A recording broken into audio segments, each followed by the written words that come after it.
Dames en heren, goedemorgen. Welkom bij dit webinar georganiseerd door Denk en Formlabs. Ik ben vandaag een van de presentatoren samen met Adam Hourigan van Formlabs, een technical sales engineer. Weet ontzettend veel van 3D printen, SLS en met name ook 3D printen in de medische sector, zo gezegd. Hij zal dus ook echt een groot deel van de presentatie behandelen. Ik switch zo naar Engels, zodat Adam ook alles goed kan volgen. Ja, eventueel kan aanvullen waar nodig is. So let's start in English now. Here are some basics. If there are any questions, please use the questions box. We will cover them at the end of the webinar. And if you don't have enough time or there are no answers right now to the question, we will of course follow that up later on. The webinar will be recorded and we will share the recording so you can watch it back or send it to colleagues that are interested. At the end of the webinar, we have a questionnaire. Please fill that in. Only in that way we can provide better webinars and we can learn and be better and give better information. So these are really important to us. So this is the agenda of today. Of course, a small introduction about us. Then SLS printing on the Fuse, available SLS powders, so which materials can you use, medical applications, and a customer case that is already using this customer, the Fuse, what are they doing with it, so to give you some ideas and examples, and at the end, of course, the live Q&A.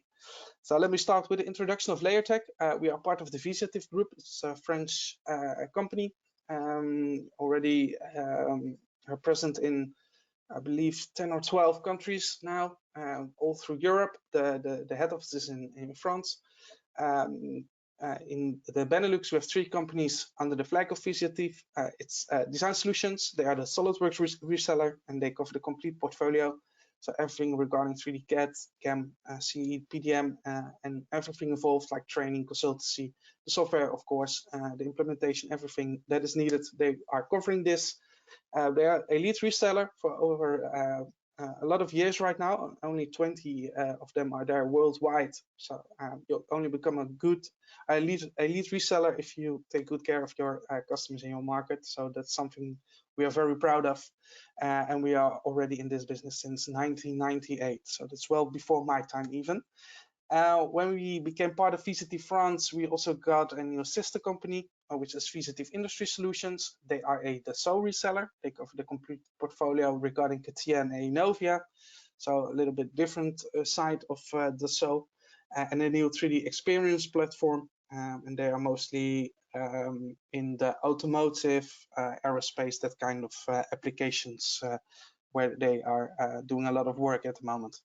And of course, LayerTech, your host of today, 3D printing. We do everything regarding 3D printing. So it's advice, maintenance, service for metals, plastics, and composites. We cover all the big techniques, 3D printing techniques.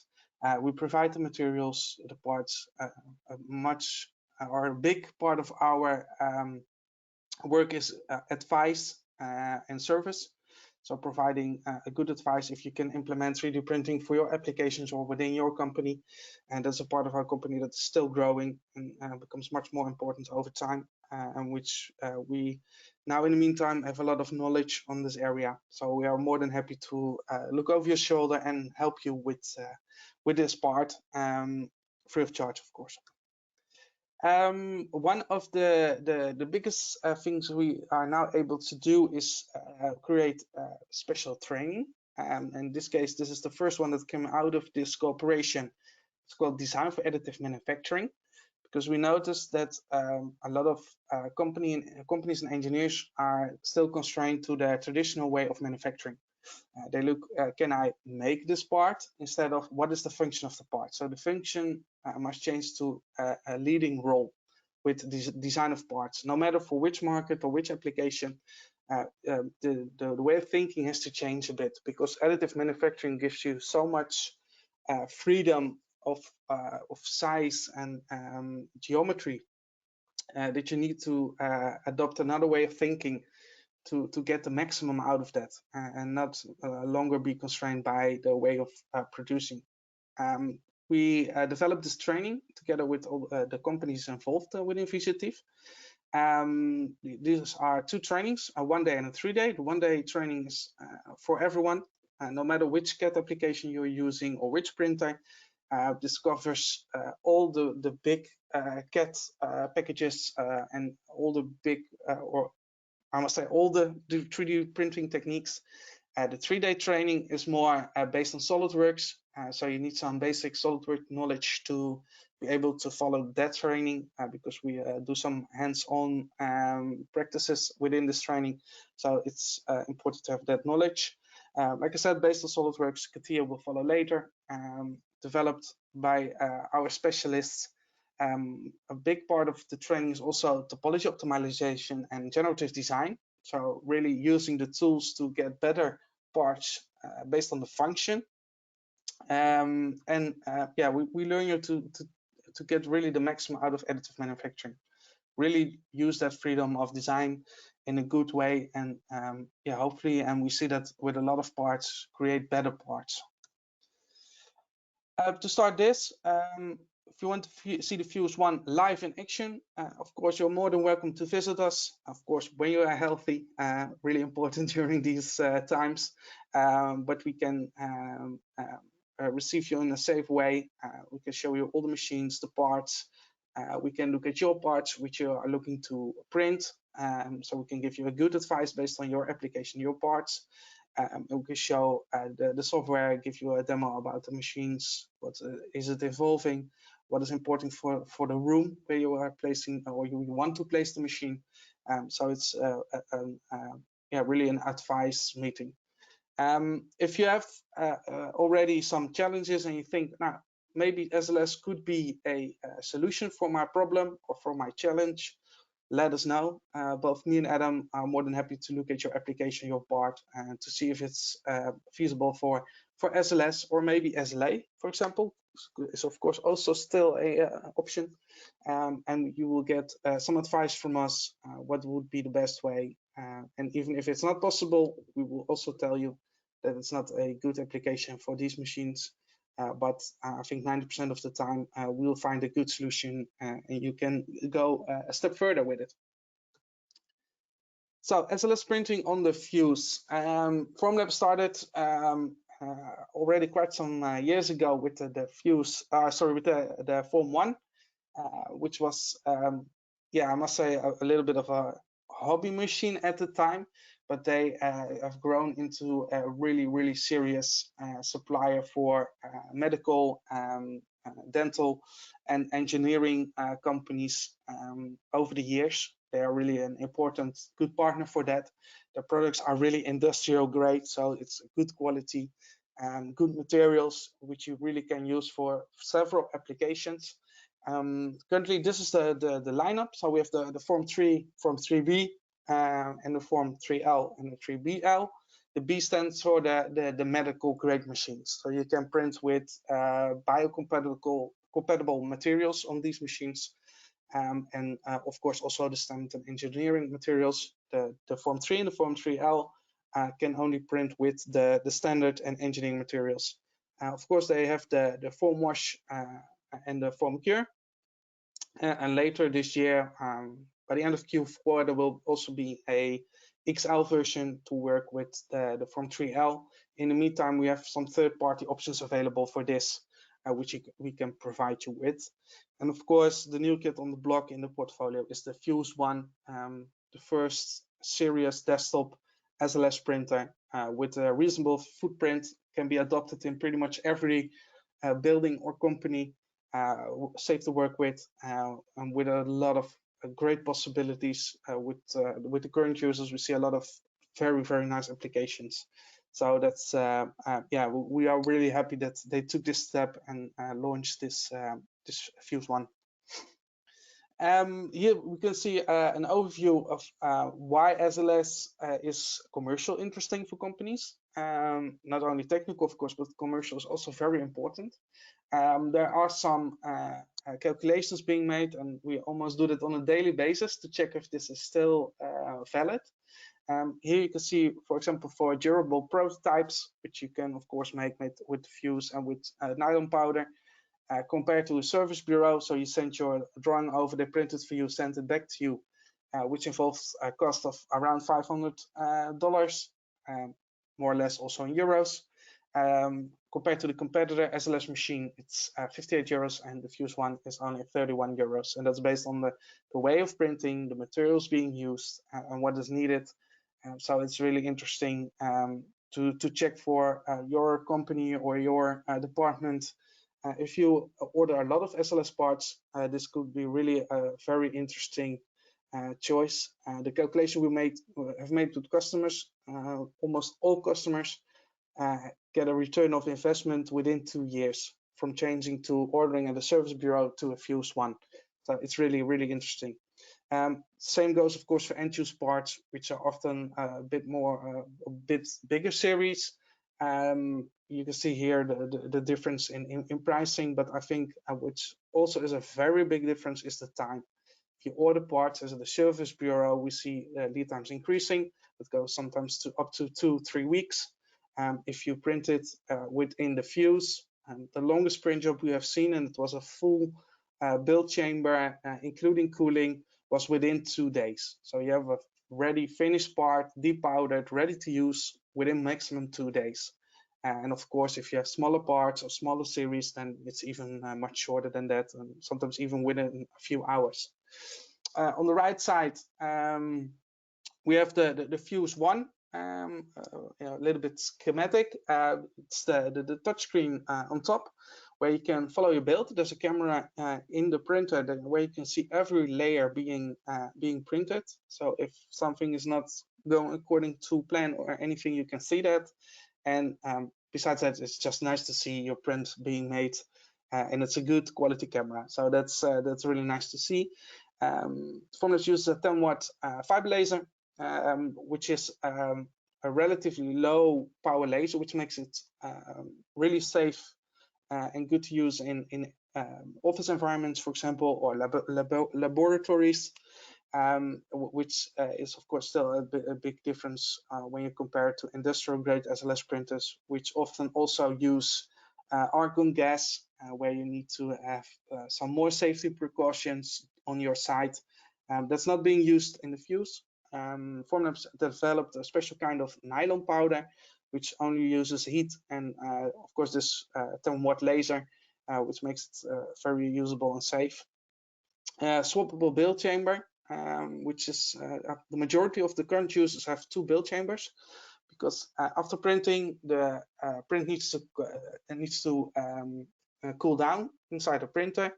But after 1.5 hours, you can take the build chamber out, let it cool further, and then you can start your next print. So for your throughput, it gives a lot of benefits to use 2 build chambers. Adam, if you anything to add to this, you as the big Fuse. Yeah, I think yeah, the main thing to really take away, like you said, is that we don't require the user to wait an additional amount of time. But one of the things that may seem kind of trivial right now when you look at this image here, but also if you look at the printers behind me, the ability to just pull out a build chamber and place it into our powder recovery system beside, which is the sift. And the sift is really an important device because most other SLS printers at this price point, they require you to manually load powder in. And if you get into, even if you're not in production, even if you're printing 1 day a week, that experience of having to load powder in, powder is, tiny micron sizes of less than 50 microns can be. And so this ability to have it all contained with one unit, we will never ask you to pour powder in an environment where you can plume powder, meaning, powder goes in your face or powder goes into your workspace, even worse, especially in a medical environment. That's why we've spent a long time making the workflow between, printing, finishing, everything else that goes with SLS is made in such a way that you don't really need to touch too much and measure too much, because the Fuse and the sift are taking care of that measurement and powder handling for you. So yeah, I think all these little little parts of the experience mean that you can get on with what's really necessary, which is testing parts, using them in a medical environment to figure out, okay, how can we improve surgery times and not printing times and not workflow? Because I think the workflow is already pretty much nailed in for you. Yeah, and I think it's also another thing we should underestimate, that we can offer a complete solution. So we can provide everything needed to print with SLS. So it's not only the printer, which is of course extremely important, but also the sift for the powder recovery and everything around it, to even the vacuum, which you need of course to get all the loose powder from out of the sift and the printer. So it's really a turnkey solution that can be offered, and I think that's also a big plus. You don't need to shop for all your small hardware things needed, or use a software program that's not really designed for the printer. It's all a complete ecosystem, basically. Yeah, that's a very strong point actually about the software. I forget to talk about it because I use it every day, and it's normally the way, right? Like the thing that you have close by you, you forget how awesome it is because you just use it. But Preform is something that I would tell everyone listening today to go and download it. It's free, as I mentioned a couple of times. And so if you have a slicer, or if you have an STL, a typical slicer normally is not so usable because it's just seen as a kind of pit stop. But our slicer, it's very, very user-friendly when it comes to understanding cost per part. You can, really easily see, which I'll show you guys later on, how to ascertain what's fresh powder and what's used powder, and very, very easy to stack your parts as well. So we'll talk about that a little bit later on. But as I mentioned, please go and download that. Go to formlabs.com and type in Preform, or just Google Preform, and you'll find a free download for Windows or for Mac. Yeah, and of course, during a visit, either on our side or your side, we can do a little demo with the software if you're not really familiar with slicer softwares. So we can show you how easy it is to learn it. It's really within a day. It's almost like you've never done anything else before. So that's good that you added this, Adam. Thank you. So SLS use case expanding into production, which is basically what we are seeing now in the market. With the Fuse, it's really possible to create high quality end use parts in series, because this is one of the fastest way of 3D printing using SLS. It's really efficient because it's even better to fully use your build volume, because the printer has to make every layer anyway. So you can better have parts in that layer instead of with FDM or SLA, for example, where it has to follow the complete geometry of the part. So your print times grow exponentially with the parts added. With the Fuse, that's really different. Like I said, the biggest build, it was a fully used build chamber, so stacked with parts, was still maximum 2 days. If you compare that to FDM or SLA or pretty much every other technique, it will take a lot more time to create this kind of or this amount of parts. This is a little bit schematic because, of course, FDM can also be used in some medical models.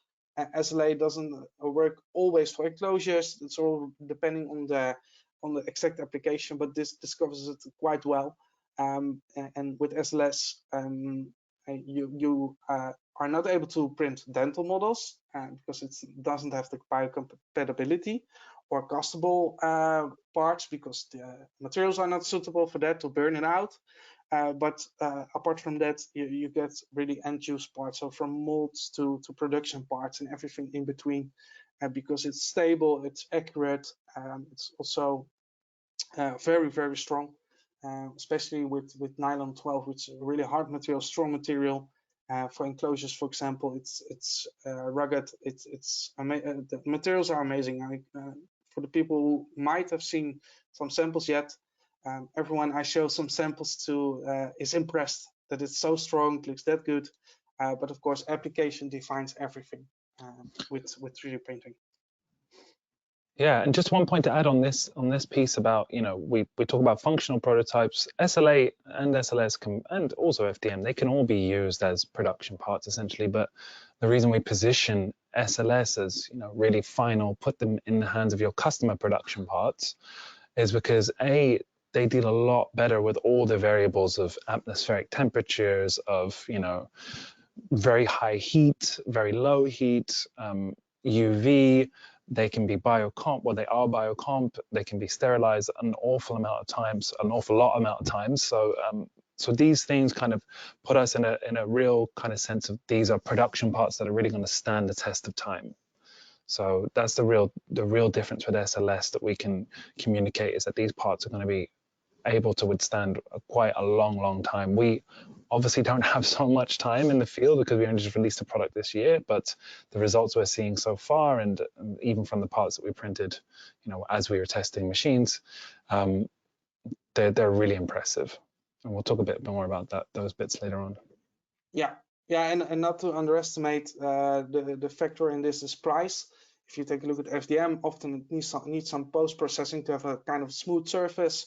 With SLA, of course, the removal of the support structure is almost always manual labor.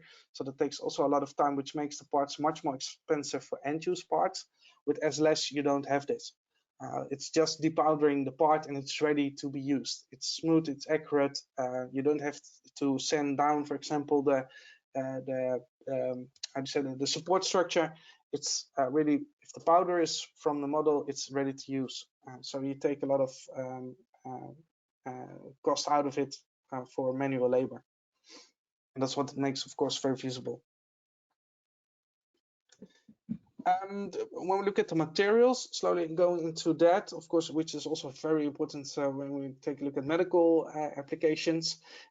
These are covering some of the different 3D printing techniques, where you see in blue nylon 11 and nylon 12, the tensile modulus, so the tensile strength, basically, and how that compares to thermoplastics like polycarbonate, ABS, and you see even the fiber-filled plastics, and even titanium.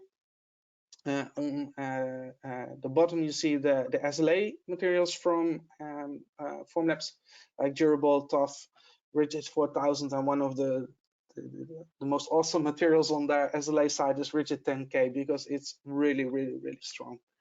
It can handle a lot of forces. It's not biocompatible, I must say, but it's really general purpose material which you can use for such a diversity of applications, as long as you don't want to place it inside a person or on a person. Then you have a lot of options with this. You want to add something? Just one thing to mention, that this slide, we're talking mostly about hard materials. We also have another kind of you know, other section to this, which is our soft materials. So on the shore hardometer, they'd be measuring around 50A for our softest material called elastic, and then our next softest material is flexible, 80A. So those materials are also really nice to simulate what it would be like to have a heart, for instance. So if I look at this one, this is a heart created in elastic. I'm not sure if you guys can see my camera here, but you can see that this heart is extremely flexible. So these are, again, this is not biocomp. You know, naturally we're moving towards that to try and create a biocomp version of this that could actually be used with a surgery. But these models can be awesome for testing things like ventricles, things like you know, hearts, for instance, to give you, a surgeon, or give, you know, your team the ability to practice the surgery. So inevitably, when you go in to do that, they feel confident and they can save time. And that's the real key here. You know, we also have other materials that are not listed on this slide, but things like biomed clear, biomed amber, those materials are autoclavable and sterilizable. So they can also be used in an operating environment for things like surgical guides. So that's just a bit on the SLA side. We're going to talk about surgical guides in SLS as well a bit later on. Thank you. I go to the next slide. So there are two powders available for the Fuse. These are in SLS also the most used powders, I must say. If nylon 12, nylon 11. Nylon 12 was the launch material for the Fuse, and within a few weeks also nylon 11 came available. Nylon 12 is a more general purpose material, so you get a lot of high detail, great dimensional accuracy and stability. UV stable, very stable on the high and low temperatures, like Adam was mentioning. So this is also the cheapest material to say it like that. So economically, it's also the most interesting material, which makes it ideal for prototyping and choose parts as low cost as possible. Good refresh rate. It's around 30% need to be refreshed for every build compared to 50% for nylon 11. And the reason for that is to have how do you say that in English? Adam, help me. The elongation and break? Yeah, but also the mechanical properties? Yes, I know not chemical, but the material properties. Mechanical material properties, yes. So there's also high dimensional accuracy, and we hear this from a lot of the users of the Fuse. It's really accurate. It's the most accurate wave printing they used so far, and some of them are really used to FDM and some to SLA. But this is really comparable to industrial machines, which cost over 200,000 euros. So again, that's why we are so happy and so enthusiastic about the Fuse. Nylon 11 is more suitable for rugged prototyping. Some end-use parts. I think Adam has some application examples later on for medical usage, where it's really good, usable. It's impact resistant, and it's really good for snaps, clips, and hinges, so that they don't break during a load or during movement. In Dutch, it's called a filmscharnier, which will not tear when you use it repeatedly. We have did some tests with it, even with a spring, so which you would normally, of course, would make it with spring metal, but we tried it with the nylon on the Fuse, and you can put it repeatedly on the load. It's not cracking, it's not tearing, it goes back to shape. So yeah, there are a lot of applications being made possible with these powders. Nothing to add, Adam? Plenty, but I don't want to spoil my slides later on. But yeah, we're going to look at some of these specific nylon parts. As you see, nylon 11 is much more ductile, meaning that we get a lot more elongation. So for the parts we're going to talk about, mostly prosthesis and ortheses, parts that need to flex as the body moves. As we know, most people are using these to actually, like this leg brace you can see in the image, that this would have been actually used in the field, and some of the reports we have is that it's lightweight but also extremely flexible. So that's quite different to traditional materials, where it's either very, very stiff and heavy, which makes someone not having the best experience when they're using an orthesis moving around. So our material, as we can say, is very lightweight but also strong and ductile, so it molds and bends around quite nicely, as opposed to nylon 12, which is a bit more accurate, but it's not going to bend as well as nylon 11. It will most likely crack and shatter. Yeah, and from a personal point of view, I must say it also has a really nice soft feeling for orthoses and prosthetics. It's almost a velvet kind of feeling on the surface, so it's not that hard, cold feeling you get with other plastics. But that's really a personal opinion.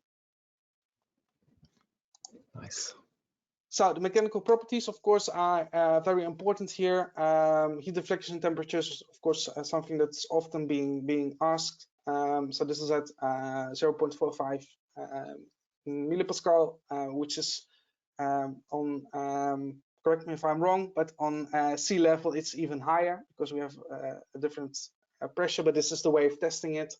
As you can see, the elongation at break is the biggest difference between these two materials. So that's basically expanding the model till when it breaks. With PA11, nylon 11, it's possible to extend it to 40% until it breaks. So that's a really big, exactly. Just to show this live, then we can actually talk about this, which is a tensile bar. So we typically would do a more scientific version of this. It's not me you know, this is one version of the elongation where we pull it apart, right? The tensile bar, the exact same. Or the other one is where we do like a 3-point bend test, which I'm sure some of you have seen. And naturally, we can get a very nice bend before nylon 11 breaks. If this was nylon 12 or most other nylons, they would automatically be cracking around the 10% mark, so around about here. Whereas this one, we can see we can get all the way around and no breakage, which is a, you know, it will be a slower return, but it will then return back to its original form. So. And I've never seen any material being printed that behaves better than this. Nice. With bending. So here's a bit of live view. How is this being tested? With basically dog bones, as they are called, or tensile bars. You can see the difference between nylon 12 and 11. Nylon 12 just breaks, and 11 will expand much more. So that's really the big difference, and it's more tearing than really breaking. So that's also a bit safer. So this basically tells it all. The state of AM in medical. This is where, of course, Adam has a lot of knowledge worldwide. I can tell you a little bit about the Benelux, because we are, of course, only working in the Benelux as Lasertech. I think the biggest users at the moment of 3D printing, but certainly also SLS, are hospitals on the first place, the medical device manufacturers on the second place, so using it for a lot of prototyping, testing, see if their idea is working.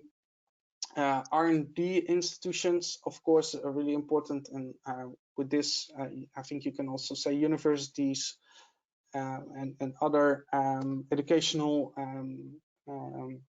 applications, and biotech pharma industry uses also more or less in the Netherlands. I think it's a little bit lower than worldwide, but I think worldwide, Adam, or at least Europe, your area, these cover it well.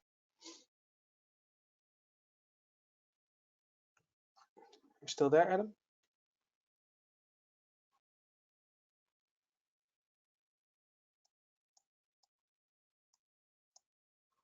Adam?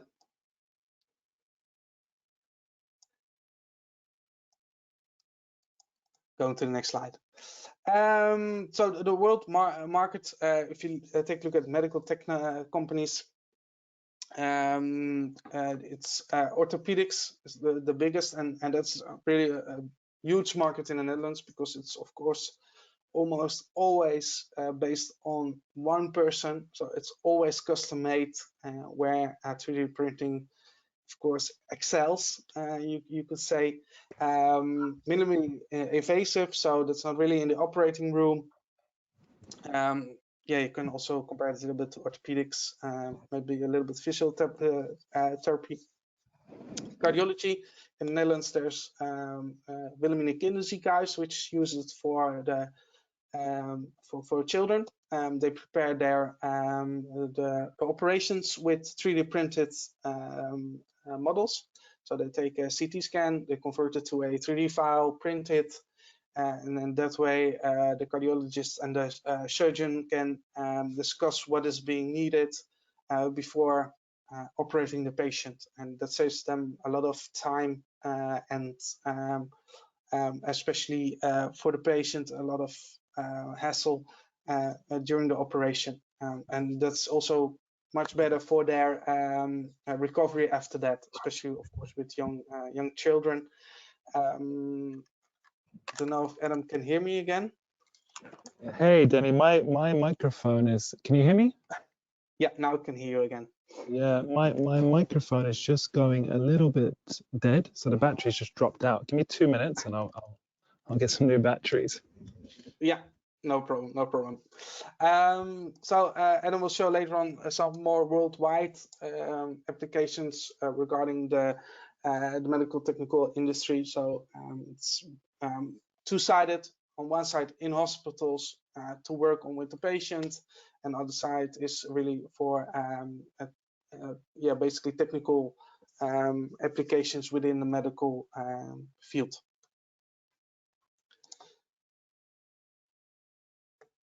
space requirements for the Fuse. Of course, like with every machine, there are some requirements for these machines. Formlabs developed this machine as good as possible with as little invasion into the company or department or for the users as possible. But you work with loose powders. There's still some powder that can escape during the transferring of the build chamber, for example. So that's why we always say it's better to have a closed room, no special needs or anything like that. It's just a wall and a door is enough. And there you can place these machines in a safe manner. And keep it, of course, away from machinery that's generating dust or sparks or can contaminate the printing powder, which of course is also very important. Once that's contaminated, you will see that in your quality, but it can also damage the machines. Low ambient humidity, which is pretty much standard in every building where people work. So between 40 and 60, preferable below 50%. And an ambient temperature of between 18 to 28 degrees Celsius, which is, I think, 95 or 99% of the working environments in the Netherlands is within this limits. HVAC system, even in office buildings, companies are obligated to have something like that. So there are not big demands towards the room or environment where you place this hardware. Yeah, and just back on that slide, Denny, if we could, I mean, we don't need to look at it because hopefully you guys can see my screen and you can hear me now. Sorry about that, Mike. We can hear you. So as you can see, the whole package here, if we were to look at, you know, the actual space needed, it's only about 9 foot really in between the fuse and the sift. And then in between you would have a vacuum, and the vacuum's a really important part. Because we want to have a vacuum that's certified, we recommend the Delphin as part of a package deal that, as Denny said, we provide, or our partners provide that end-to-end solution, right? So they can talk to you about why that vacuum particularly, but just in a nutshell, the essence of why we use that vacuum is it's certified for microparticles, as I mentioned before, very, very small particle size of powders. And it's ATEX certified, so powder does have a flash point. So, you know, we want to make sure that that's why we don't want to have anything that's emitting sparks, things like this nearby. In the medical industry, hopefully most of you are not doing that, but if you ever need to drill things and that's exhibiting excess particles, we want to try and keep that clean. But the real vision behind the Fuse and why we're so excited about it is because essentially, as long as you have a room that is very, very small, actually, you can fit this device in. As the key thing is going to be the heat and the humidity. So the way I like to explain it to people is, you know, if you feel too hot in that room, then the Fuse is going to feel too hot in that room. So 25 degrees is where we like to be as most people, right, as humans in our climate. So keeping that kind of climate consistent is the real key to making sure you have good print results and making sure there's no, you know, too crazy high and too crazy lows. The Fuse itself, one of the reasons why I'm excited to see, you know, hospitals use this device, practitioners, because A, we know that most people space is expensive, but also B, we know that safety is a big concern with SLS. One of the things that makes this super, super safe is that we're not using nitrogen, inert nitrogen gases to change the build temp. That's something that is very, very unique for the Fuse because nearly all other SLS providers, when they print in nylon 11, so this material, which we mentioned before, is a bit more flexible, got a better elongation at break, they all use nitrogen gas. Nitrogen is obviously dangerous and requires a bit more health and safety. So the hospitals that we are dealing with, as long as you have that in an environment where, you know, it's a smaller room, but there's, as you mentioned, nice climate control inside, you have some kind of HVAC in there, and you're using the vacuum to keep that room nice and tidy, it really is no hassle to use these devices, or a couple of them side by side. For people that have never even used SLS machines before, it's quite a pleasurable experience we're hearing. So just put that little piece in about the environment. Awesome. Let me give you the presentation. Great. if I can change it. Let me see. Yes. Yes. If everything went well, you're now the presenter, so you can pull up your. Excellent. Yeah. Can you see my screen? Yeah. Yes. Excellent. So, as I mentioned before, we don't have. You only have to make it the slide presentation. Ah, yes, yes. Now I want to see your. Present. Yeah. Great. There we go. Thank you. So, as you mentioned before, you know, we obviously excited to hear what our customers are doing with this device, and some of the things that we're hearing right now. It's stuff that we didn't envision that actually nylon 12 or nylon 11 was going to be used for. But one of the things that we really think is going to be super nice to use both nylon 12 and nylon 11 is for medical device prototyping. So that can be anything from a custom tool that a surgeon needs, or an or a part that adds to the definition of a tool, or creates a new end-of-life tool. So this is what's super great about the Fuse, is that, you know, you can print a part in a couple of hours, and that part can literally bring back to life something that was essentially towards the end of its life. And that's quite a nice thing to be able to say, is that that singular part that you print, it's going to withstand the test of time. As I mentioned, it's going to be sterilizable. It's going to withstand a lot of heat and a lot of pressure, and still be able to, you know, take something that was essentially going to be thrown away and bring it back to life. So that's quite nice. But also creating devices that essentially don't exist right now. So some surgeon comes to a CAD engineer and it explains like what's missing or what needs to be added, and that's what we're talking about with medical device. Orthotics and prosthetic devices, as you can see here, we're going to talk a bit more about these kind of devices as well. The thing about these kind of orthoses, these kind of corrective devices, that we're able to do things that we wouldn't necessarily be able to do with traditional manufacture. And that's the beauty of using additive as opposed to subtractive. Typically these kind of things, especially the brace that you can see, as I'm sure many of you know, they would have been, you know, cast or molded or using silicone initially. And these are a lot of time and resource goes into this process. It's quite slow, it's quite messy. With us, it's literally just a matter of acquiring patient data, which we're going to talk about when we talk about a user story. It's acquiring patient data, and then, you know, using some intelligent CAD software. Some of the time, most of the information, most of the design is already done for you in some of these newer applications. So I think there's a lot that we're going to see in that industry of how to design for additive. So typical ones like creating devices that in some way enable the skin to breathe.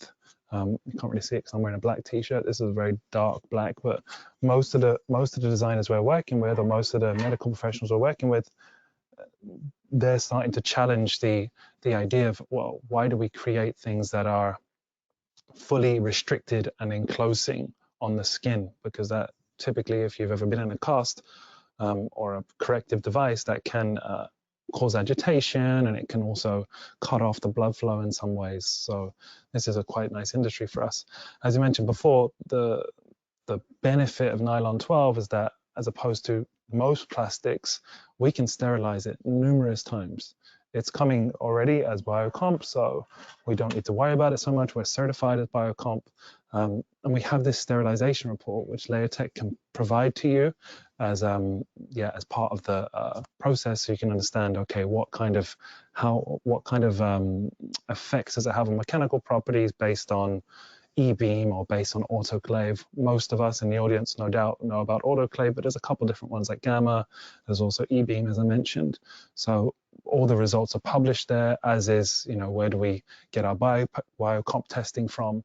And we'd love to send you parts that you can test out. You know, we know it's a new thing. We know SLS is typically not really spoken about right now amongst most medical people. So it would be really nice to hear from you guys if you want test parts done, and also to get a fully understanding of what you're seeing when you sterilize these parts, because so far we're seeing basically a great deal amount of shots that we're able to withstand cycles a lot longer than we would even with our traditional SLA materials or other materials on the market.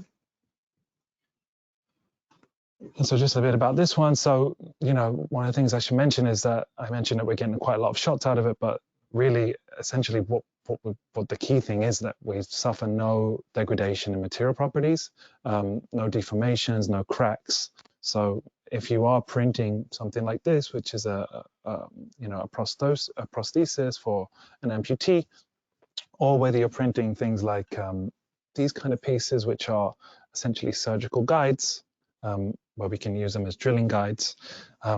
We can reuse those parts. We can sterilize them numerous times. So that means that we don't necessarily need to throw them away. They're not going to crack after sterilization, which gives us quite a long lifetime for those products. We're just going to talk a bit about the users. Most of these cases are based in the States. As you can imagine, we had most of our test users or our beta users are based in the USA. And some of these ones, they really help explain how the cost of the fuse and the ability or the usability of the device mean that we're able to enter markets where typically they wouldn't be able to get this kind of orthotic devices. So these guys are a company called Prosthesia.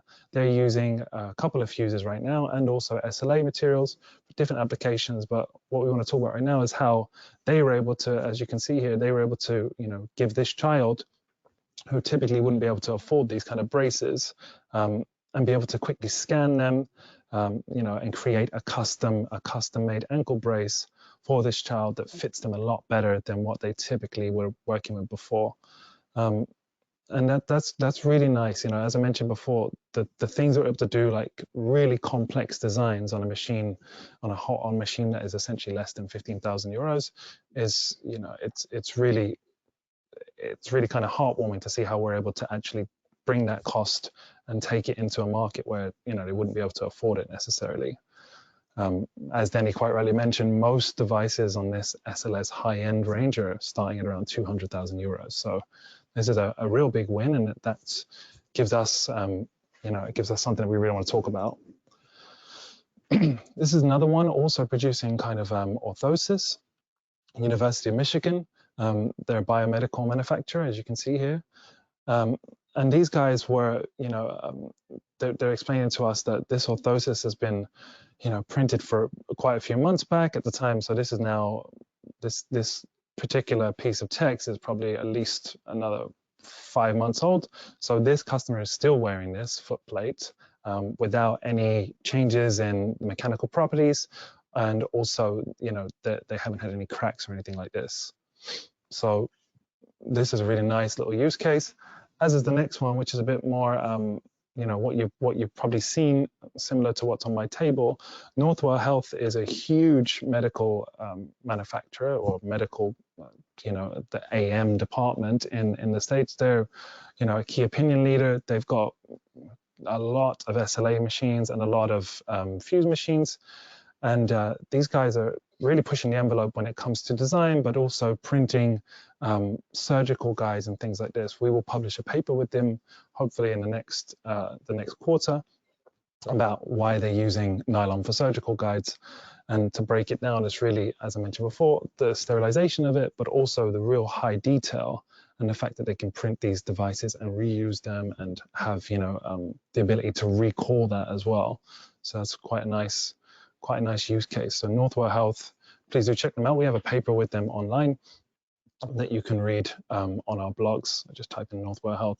They're also one of the guys that were producing a lot of swabs and helped bring about the Form 3B for swab production, which was really something to see last year. You know, when it all kicked off, when everyone needed swabs, that we were able to step in and help out with that market. So if anyone doesn't know, that's also something to check out on our blog post, how you can use the Form 3B and our biocomp materials to create swabs. Adam, to break in a little bit, I see we're going over the time that we put in an invite, so I hope that's okay for all our attendees. If you must go, of course, we understand that completely. If you have questions, leave them please in the questions box with the mention that you have to go, and I will follow that up with you later on. Otherwise, we are going ahead with still some interesting, great stuff from Adam. So that's little notes. Yeah. Now the other one, this is a bit more, I guess, a bit more futuristic, right? So the ability to create, for amputees to be able to create, you know, essentially fingers and thumbs out of nylon. So this is another nice user story we have online from these guys, Partial Hand Solutions. Their biggest feedback was for nylon 12, how the tolerances of the machine enables such tight fit that they were not expecting. And the client feedback from the material as well is that, you know, they really found it easy to use. As Denny mentioned before, it's got a nice surface finish. It's nice to touch. Once you take the necessary post-processing steps to media blast, the material is ready to go. There's nothing else really needs to be done. But if you do have a corrective device like an orthesis that needs to be, or a prosthetic that wants to be colored, you can also do that. Yeah, and here's a little bit of what they've said. You know, they've always wanted an SLS, but they couldn't afford it. So a typical kind of use case that our company is kind of founded on that vision of taking something that's inaccessible and making it to the point where it's usable and accessible to where anyone can make anything. So this statement is a really nice one to see, especially for an industry that is, you know, growing and is essentially giving people a new limb. So we wanted to just spotlight a company that we've worked with pretty closely in Europe. We've spoken a lot about USA companies. And these guys, Neo 3D, they're based out of Switzerland, a very young company. This young gentleman was using FDM, comes from a medical background and designing for medical, and decided actually, why don't I get into production myself? And again, this is the kind of thing that we really love to hear, when people are able to take that technology, because it's easy to use, they're able to bring it in-house pretty quickly, adapt to the workflow, and then they've already got this existing CAD knowledge. So that ability is just, they can finally visualize what they've been designing for quite some years. And this chap, as we're going to see, he's creating stuff, you know, very, very rapidly. So he's got a custom scanner, or, you know, pretty easily able to scan in data coming from a patient. So this could be essentially, you have your patient there and you would scan their limb. Here's an example with a tool. Typically you set these up and you tell it where to triangulate the light. I'm sure some of you have seen these scanners live before. They're getting easier and easier to use, and also the cost per these scanners is coming down quite rapidly, which is nice to see. Here is a nice application called GeoMagic. This one is quite different because you can, you know, use a kind of more virtual modeling clay, they call it. So once you have your scanned data, you can pull that into this application and kind of, you know, model it a bit more like clay, which is nice for people that want to have a different modeling software. So that's something to look into. He uses this haptic device, which he mentions really helps him to shape it and put it into the requirements. And then, as I mentioned, the software, I mentioned software being a really important part of usability. This is a little demo of how easy it is to use Preform. On the left-hand side, you've got all your controls. On the right-hand side, you've got all of your statistics on how long is it going to take, how much powder am I using, how many parts is there in this particular build, all these necessary pieces of information that you will need to relay to your team, and also you'll need to use later on when it comes to, you know, charging for that product. So getting cost per part is relatively easy here. We would just need to scan over the powder used on this right-hand side. As you can see, it's just a couple minutes and we're able to send that file to print. So all we did there is we made a pattern at the bottom and then we stacked that up. Super, super easy. And I'd love for any one of you guys that are listening to check Preform out and give it a go for yourself. So preparation on the fuse, as I mentioned, we don't want to have any powder pluming. That's why we ship your fuse with a cartridge. What you would do is you would load powder essentially into the sift behind me. The sift has a nozzle that's the exact same size as the powder tubs. So you would load powder in there, it goes into a cartridge. That cartridge will then be loaded into the fuse. As you can see, this gentleman is using a mask. Always make sure you're wearing a FFP2 mask when you're dealing with powder. It should be FFP2 or higher. And gloves, naturally. So this guy is now cleaning the optical cassette in part 2. So typically you'll just check this optical cassette. This is not a lens. This is not a, it's not a magnification device. It's purely just protective. So you would clean that, you would load in your build chamber, and then you go through the preprint checks. So great part of the Fuse is that even if you forget what we just said, or even if you never used it before you run a print, the Fuse would actually alert you to do a certain amount of steps to make sure that everything is in its place and that you're not going to waste time by, you know, running a build without the necessary accoutrements. So simply, once you've done, as Danny mentioned, but in this case, we printed a couple prostheses, so they would have been about, you know, 15% packed, because this gentleman, as he's tell us, his key is rapid iteration. So print something, take it out, have a look at it, and then iterate the design, which is, it's a great, you know, the build chamber itself, it's just that size that you don't feel so, you don't feel like you need to fill the absolute thing up. You can print smaller builds and have that print the same day. And then here we go with the powder recovery. So this is where the sift comes in. Essentially, if you see on this bottom corner picture on the left, you would see this gentleman, he's taking part out of the cake. You're going to have fused parts and unfused parts. And that unfused powder, that would essentially be gravity fed below into a vibration device. So we have a little sift that sifts out the particles that are not going to be able to be recycled, or, you know, vibrates the kind of semi-dense particles so they can be reused. With nylon 12, we can reuse the whole set of powder, but the next cartridge that we need to use will then include 30% fresh powder and 70% of that recycled powder or reused powder. Everything is done on the touchscreen. I mentioned this before, that this is a real key to the sift. You don't need to measure anything. There is scales inside, there is multiple sensors inside that tell it, okay, my fresh powder is this, my recycled powder is this, how much do you want to load? And as you can see on the touchscreen here, you just set that refresh rate. You're not locked into any refresh rate. So if you wanted to test something as a, I don't care about the mechanical properties, I just want to run one single build in X refresh rate, you can do that. There is no alarm bells ringing. It's up to you. As Danny mentioned, what you can imagine if you get powder that you're using 100% recycled powder or reused powder, then you will mention that you're not going to get the mechanical properties. So typically the flexile modulus will not be as good. The surface finish may suffer as well. So you'll get things like orange peel. And just to reiterate here, 30% refresh on nylon 12 and 50% on nylon 11. And then the final step here to get the part ready for the customer essentially is just to media blast it. There's a number of different ways you can do this. One is by using air and glass beads like this chap is doing right now. He's using 8 bar pressure, so this gives him a nice pressure to get rid of any parts. These are robust parts normally. They're quite thick parts, so you don't need to worry about any of the fine parts, you know, cracking off. Obviously, if you have very, very fine details, then you can lower your pressure and attenuate it a bit so you don't crack any of those parts.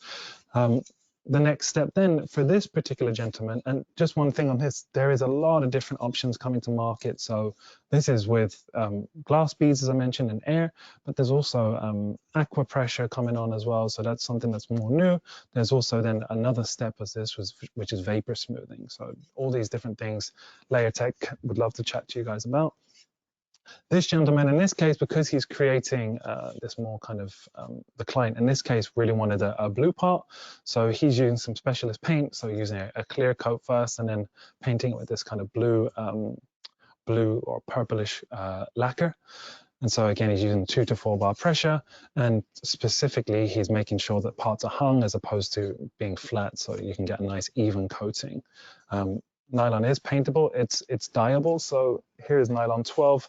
Maybe I switch my camera a little bit. I can do that on this one.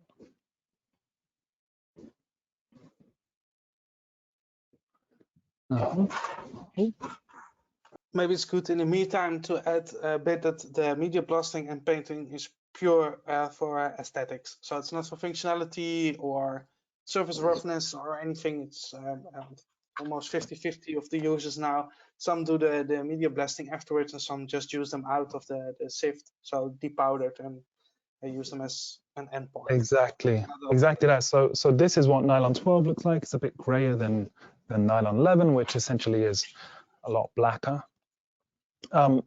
This is the part that he would have been coloring to get it from a kind of a gray color into a blue color. But as Denny said, this is purely just aesthetic based on the client's needs. So in the case of a surgical guide like this, where we're actually going to use this in surgery, no one cares about the color. Obviously, you know, this is not going to be given to a patient. Essentially, it's going to be used on the patient, and so this would have been perfectly fine just as is once it's gone through that final step of post-processing. Just some other applications that we're going to start to see. Like we're seeing also these kind of corrective masks, so stuff like this, where you can use devices that essentially are going to, you know, be in some ways. Oh, I've gone too far, I think. They're going to be devices that can be used for patients when they need to mask their face because of some invasive surgery, or they can be devices which are in some ways restrictive. So if you do have a patient that, in this case, where this gentleman is showing us on the screen, this patient had that need to keep touching their mouth, and that area needs to not be touched. So this is a more restrictive device. But as we can imagine, we're going to go into an age of probably many different medical masks for many different reasons, as we're seeing this past year or so. So this is quite an interesting industry. As you can see, you can do quite challenging designs with nylon 12 and nylon 11, where you create something that is quite aesthetically pleasing as well as functional. Yeah, just to mention as well, just so you can see live, I'll stop this presentation for a second so you can see. So maybe you can see my screen a bit better now. So these devices I mentioned before, these are typical hand braces, but naturally we're able to reduce the cost per part by creating hollowed cavities. So this part alone would have been costing us in powder about €2 to make. And you know, the key here is to create a cavity in the part, so we're not having solid powder here. This one would have cost us about €7 to make.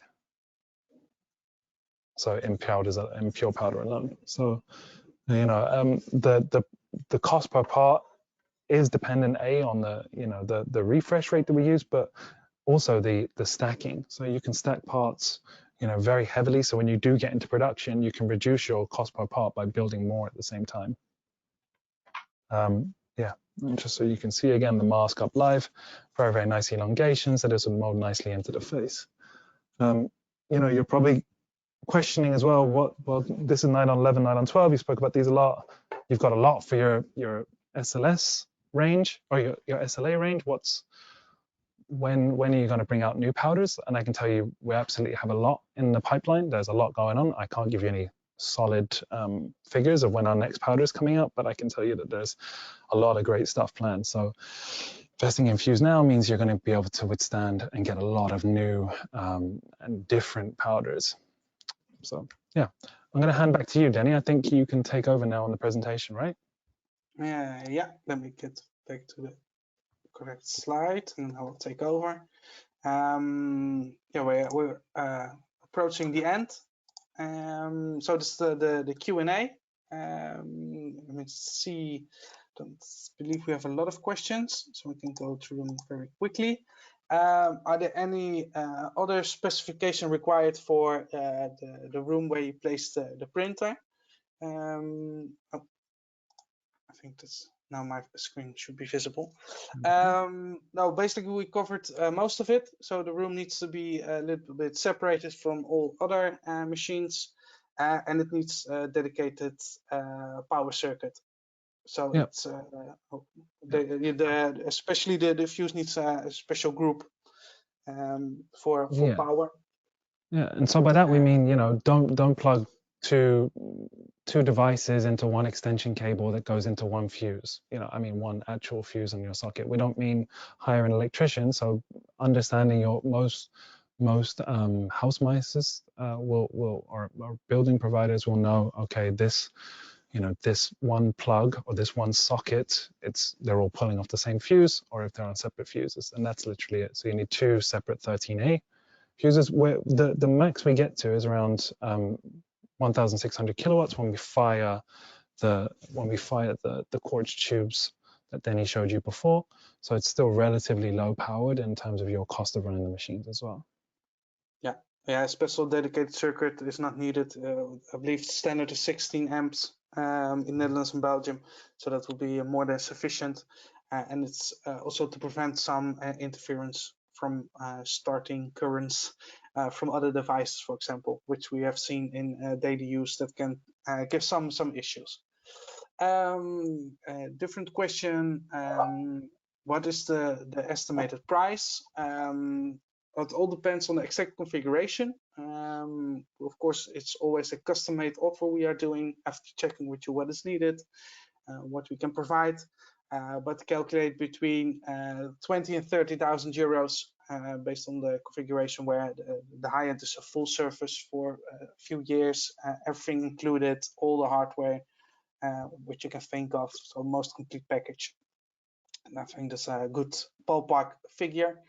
Yeah, and just on that service piece, that's something that we really want to make sure that you guys are aware. Like, our partners will be doing the service and they're fully trained up, so it's an extension of us. We do not go the route of, you know, hiring just service providers that don't know the product. So it will be Denny and team when you buy in the region there in Netherlands, and we can vouch that they are an extension of us, and we really want to be able to offer super fast service. So if there is an issue and you have the premium plan, we can be on site very, very quickly.